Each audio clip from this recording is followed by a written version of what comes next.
सूरत शहर के 10 पार्लरों की आइसक्रीम खाने लायक नहीं होने का खुलासा।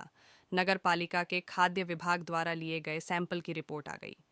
नगर पालिका द्वारा पिछले दिनों सूरत शहर के विभिन्न क्षेत्रों से 25 से अधिक आइसक्रीम विक्रेताओं से 29 आइसक्रीम का नमूना लिया गया, जिसका प्रयोगशाला में परीक्षण किया गया।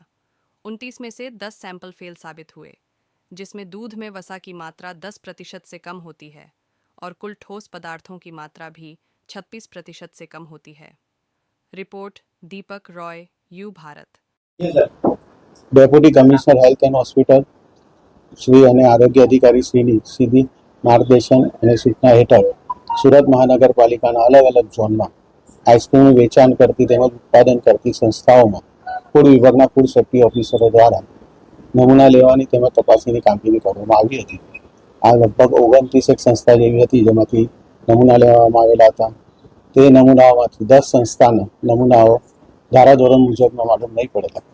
એમના મિલ્ક ફેટ ઓછી આવેલી હતી અને સોલિડ ફેટ એ વસ્તુ ઓછી આવેલી હોવાથી તેમની સામે એજ્યુકેટિંગમાં ફરિયાદ દાખલ કરવાની કાર્યવાહી હાથ ધરવામાં આવેલી છે. તેમજ ત્યાંથી લગભગ 80-79 જેવું આઈસ્ક્રીમનો નાશ કરવામાં આવેલો છે. એના જો બીજી કોઈ ફેટ ઉમેરેલી હોય તો લાંબે ગાળે શરીરને નુકસાન કરી શકે. મિલ્ક ફેટ ઓછી હતી અને ટોટલ સોલિડ જે હોય તે ઓછું હતું.